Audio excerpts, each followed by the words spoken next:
And we're back for the back nine of the Daisy Chains final round. Let's get back to the action. Leading is Sarah Hokom with the 3 down. Right behind her is Paige Pierce, and Val and KK are also on their heels, and we head to hole 10. Tell us about it, Sarah. Hole 10 is a boomer with OB everywhere. It's actually, and it takes a little bottleneck right at the distance that most people like to throw. Thankfully, this turns over a little, but then also comes back. I'm right in the middle where I want to be, but it's just out of my range. Yeah, especially with all this OB, left, right, all around the basket. Another great shot right in the middle. We're going to see if Paige can get this thing close. She's got the distance. Can she pop it out there and avoid that OB? It's a little wide. It's coming back in. And she has a nice look at birdie. Yeah, just outside the circle, it looks like. And Val? Val also rips it out there real nice, right in the middle. KK with the quick up shot. You know, always right next to the pin. She doesn't really have to putt much. Right. And Val for birdie. Getting close. And a backhand up Yeah, shot. I get a little bit hazy. I'm not feeling the upshots today. Can Paige convert it? And she does. Dun-dun-dun. Wow. Bring it back. This is such a huge birdie. This is the further position, and I mean, even in the early position on top of that mound in the first 2 rounds, I don't know that anybody got it. So this is just an incredible birdie. That is definitely a good birdie. And Val tapping in her par. Easy peasy, solid. We're going to see a couple more pars here.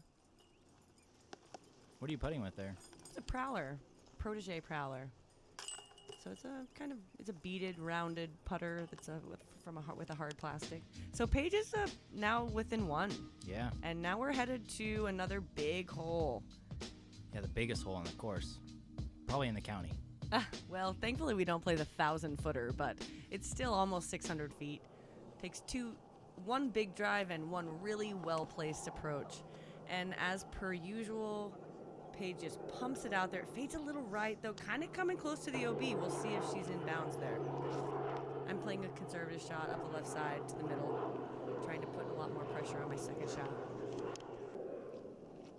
Yeah, this is a cool par 4, but And KK, the left and right. solid shot to the middle. There's always a ton of wind on this hole also. Yeah, and it changes as you get up the fairway. Yeah, it kind of comes off the lake further up there, so depending on where you are. Val with a great conservative shot to the middle. And KK gets a little airlift. KK also playing this to the middle. She's playing this hole for par. Mm-hmm. I'm trying to get to this to the birdie look here. Gonna play it down the hill, dealing with the wind, and I leave it a little wide and high, so it'll be a tough putt. Val has the distance to get there, but dealing with the downhill and the wind, And she comes up short. You don't get any skips out here, really, because there's so much grass, and it's got to be super well manicured to get any kind of skip, so you just have to put it close on that shot. Yeah, and the grass is super thick. And that was a great shot by Paige. She's going to have the tap-in birdie, which is very rare on this hole. And here's Val setting up her birdie putt. Throws it up there. Oh, close. And here's you for your birdie. We got a couple onlookers in the back This there. is inside the circle, and it comes Oh. out a little flobbly. But, well, you know. Flobbly. Flobbly? That's definitely a word. If it's not, it will be soon. Yes. Perfect description of a not ideal. You know, I'm not really happy that I didn't get this birdie any of the rounds, which is it's a very gettable birdie. But Paige gets another one and ties it up. Ties it up. I can feel the pressure here. Yeah. And we're going into 2 holes in a row that my game plan is to throw a backhand. You know, hole 12 is not easy either. OB left and right, 360 feet. Downhill, the skip left leaves you in the out of bounds, definitely oak. I'm hoping to hit a house on the left side somewhere. there. Yeah, just a little too much hyzer and went over to the left side, but I think you stayed in bounds, right? I did. I got lucky, yes. Val just nice and smooth, good snap on it. I really like the route that Val takes here. The hyzer way over left side, avoiding that, or right side, avoiding that left side OB. Takes a little bit of power to get all the way to the pin, and yeah, a little bad luck there on that upshot. One of those protector trees you're talking about. And this is also downhill, and she just lays that out perfectly. There's several trees there that you can easily hit and be out of position. Oh, Paige was pretty close to the OB line there on the left side and misses her birdie putt. Uncharacteristic putt for Val there, but she'll still get her par. And then this is for your par. And yeah, dot. Little dot. I don't know if I want that dot. So the dot game in daisy chains, I don't know if anybody knows that, but you get a dot when you hit the basket, but it doesn't go in. So some dots are really, really good from really, really far away, but dots from close are not happy, and I have an unhappy dot there on my bogey. But Paige now in the lead with her par. But the person with the most dots gets a prize, right? They do. Okay. So hole 13, this is a downhill. This is in the shorter position today, so it's very birdieable, very accessible. You really just need to miss this big tree. That one tree. Mm-hmm. And stay in bounds. And Paige just parks it. That almost looked like a dot off the tee. It might have been. Great shot here by KK. And then I can see that our good friend Doug Odell is spotting this hole. Thanks, Doug. Val does not like that. That's a little wide, and it's going to hit the OB. Oof. Here, I'm throwing a backhand. Again, that's not quite what I was looking for. Oh, into that bush, the afro tree. Yeah, so a little tricky upshot here. But thankfully, I was in bounds. It wasn't above the 2 meters.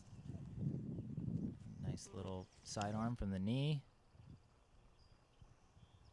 And then there's Val for her par after Great going out of upshot. bounds. Again, KK with her patented perfect upshots. Can we get a witness? And, oh wait, still Paige has not gone. Oh, it is literally a tap in. That's huge. Now she's taking a 2-stroke lead. Yeah, and Val with the 4P. And so, Paige, there's a huge momentum shift that's happened in the last couple holes. Hole 14, this is where we go back down into the woods. This is actually the tee that we use specifically for daisy chains. This is a really tricky shot. You've got these little blocker trees on the left. You got a full row of shrubbish oak trees on the right that block your availability to the pin. And even on the left side, there's trouble. So I'm really glad that stayed on the road. Yeah, this is a tough hole no matter what. And Val out of her hand, that looked pretty good, but it just gets a little bit too much turn. It's got to be kind of a late turn, stall that fades back. That's your second shot? Yeah, I'm happy with that until I get to my lie. Yeah, they say not to judge a lie till you get there. But yeah, that's good advice. And again, KK, look at these upshots. She is just on point. Val's got a really tough shot. These trees are gnarly. Val throwing a sidearm? Right? You know if she's throwing a sidearm, it's trouble. Paige taking a pretty aggressive run, but she's still close to the basket. And then Val for her. Throws an amazing upshot here. That is, I mean, she makes it look easy. She does make those look easy. Val's definitely got one of the best scramble games in the FPO division. Really great shots. And Paige also kind of made that hole look pretty easy with that par right there. And I believe KK tapping in her par as well. Paige and KK with the pars, and Val and I card the bogey. That's now 4 strokes in 4 holes that Paige has grabbed from me. Yeah, she's definitely making a push headed into hole 15. This is a tough one. Tell us about it. So hole 15 has a right side drop off. There's a cliff along with a left side OB. It's at the edge of most of the women's distance. So they've really got a righty backhand's got to flex it right around this oak tree on the right and then get it to hook back up on left. And sidearm, you're going to also throw kind of a flex trying to miss that OB on the left side, which is a kind of protrudes up. It's a big pile of dirt that you can easily just kind of throw into the side of it and stick there OB. So there's a bit of danger here along with a required long distance. Yeah, you definitely want to get close on your drive because this is a really scary putt. With the steep drop off behind the basket, you'll see most of you guys just laying up here. Oh, wow. Never mind, you must have been running that, but it was close to that birdie, and Val giving it a bit as well. Luckily, she didn't roll off the backside. I really love this basket, how it's just tucked into the sandbox filled with all the bark on it. I mean, this is one of the best greens, but definitely a tough one and a hard putt to run.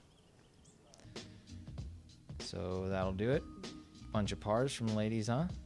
Yeah, it's definitely birdieable, but it's a tough one. You don't see too many people grabbing it. And hole 16, playing from the Daisy Chains tee. Yeah, so these next 3 holes in a row are birdie central. You're really trying to get that turkey, and it's very, very possible. This particular hole, hole 16, is going to be uphill, 204 feet. You got to miss this. You got to throw it wide enough that you miss that oak tree just prior to it, which can easily get stuck OB up in that tree. And it can also cause your disc to fall and then roll away down that hill, which gives you out of range for the birdie. And there you are throwing the backhand line. Don't see that very often, but it looks pretty good. Yeah, I'm always kind of nervous trying to step up to these. But, it's worked out in practice, and it ends up, working out here. I get a look.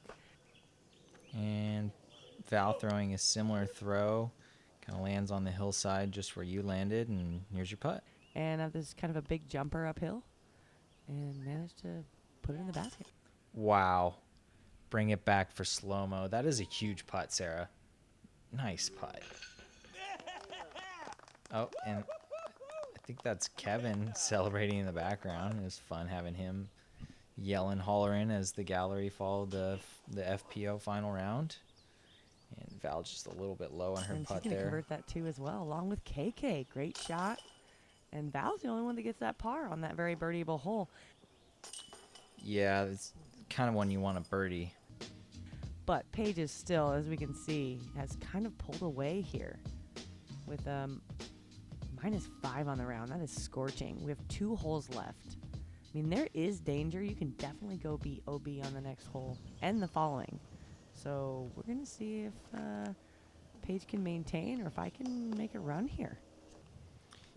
Yeah, there's a lot of different throws here. I like a KK's line, though. Just throw it up the gut, hit the hillside, and slide up and park it next to the basket.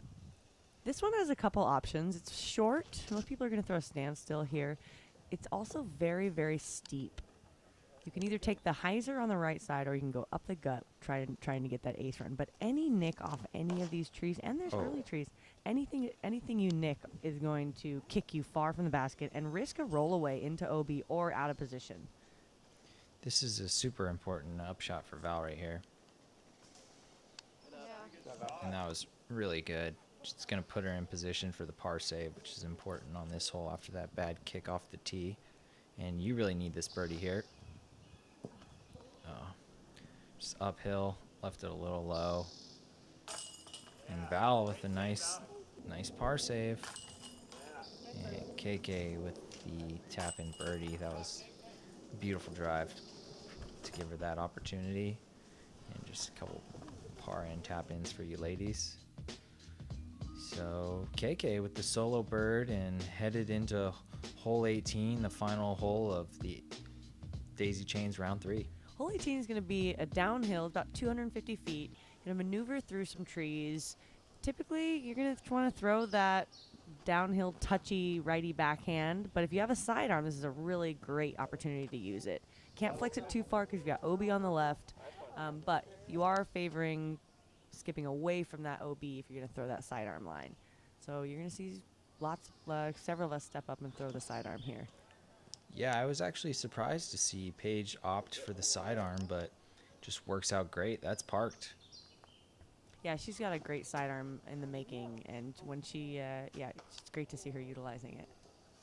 Oh, and yours had a little tree hit there, but you still got a little birdie look. And Val was throwing her her Z Archer, I believe, right here. And she's throwing that thing great. Just perfect turnover, and that's parked. She's been throwing that thing really well lately, and it's one of the newer discs in their lineup. Is that right? So it's really cool to see her. You know, it's so hard to throw a new disc well. Oh, and that was your last birdie opportunity of the round. So Paige just kind of put it away at this point, regardless if she hits this birdie. And she does convert for a birdie on the final hole, hole 18. And then KK taps in her par. Val with this sweet drive, just absolutely parked, and you'll tap in for par. And that'll do it. Daisy Chains, final round. You see the results. Yeah, she came back with a vengeance there, especially in that back nine, and really put together a solid round. You know, even though I was one over, honestly, this course doesn't really set up for my strengths so much, and so I'm really pretty happy and being anywhere around par. And so, you know, it's Paige has this reputation of coming back pretty fierce in that final round, and she showed us again this weekend how she does it. You're right, she sure did. And that'll do it for Daisy Chains. Keenan and Sarah signing out. Thanks for watching Women's Disc Golf. All right, guys, have a good one.